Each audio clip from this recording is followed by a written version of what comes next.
আমাৰ জনগোষ্ঠী আমি আজি আনডিভাইডেড গোৱালপাৰা আক্ৰাছৱে ধুবুৰী জিলা সমিতি তথা কেন্দ্ৰীয় সমিতি তথা আঞ্চলিক সমিতিৰ সহযোগত যে আমি আজি জোৰ সমদল আৰম্ভণি কৰিছো। কিয় কৰিছো? আমাৰ জনগোষ্ঠীটোক বাৰে বাৰে প্ৰতাৰণা কৰি আছে।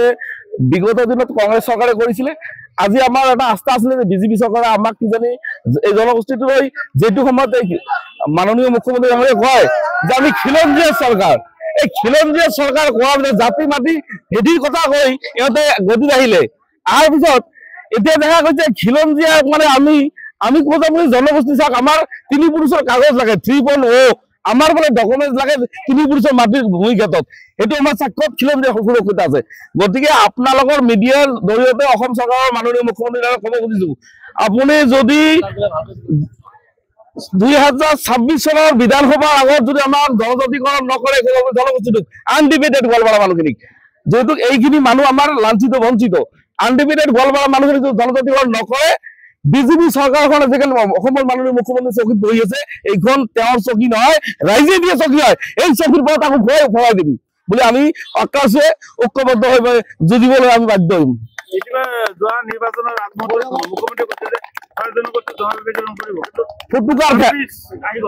ফুটুকাৰ ফেন এখন বিজেপি চৰকাৰ ললিপপৰ চৰকাৰ।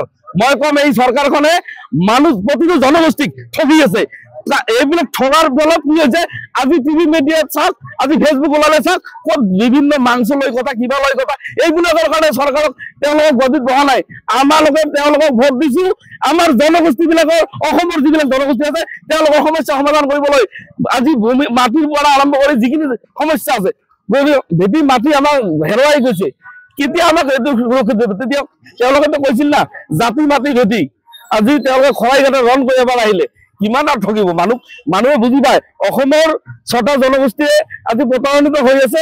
দেখা যাইছে যিটো সময়ত 2026 চনত যদি আমাক বিধানসভাৰ আগত আমাৰ জনগোষ্ঠীটোৰ আনডিভাইডেড গোৱালপাৰা মানুহখিনি যদি জনজাতিকৰণ নকৰে, তেতিয়াহ'লে আমি যিসকল আমাৰ স্বজাতীয় গোষ্ঠী ভাই বিজেপি ভাৰতীয় জনতা পাৰ্টীক তেওঁলোকে আছে, তেওঁলোকক আপোনালোকৰ চেনেলৰ মাধ্যমে অনুৰোধ জনাও, তেওঁলোকে এই দলৰ পৰা 2026 চনৰ আগতে ওলাই আহিব লাগিব। কিন্তু যদি চৰকাৰখনে আমাৰ সুচিন্তা নকৰে,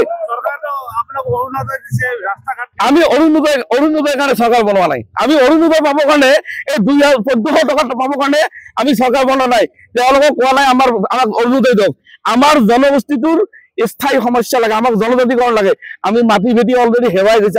আমি আনডিভাইডেড গোৱালপাৰা ইতিমধ্যে আপোনালোকে জানে, চৰকাৰখনে ভালদৰে জানে, যিটো সময়ত হিন্দুত্ববাদৰ কথা কৈ এই চৰকাৰখন আহিছে, সেইটো সময়ত আমাৰ কথা আছে।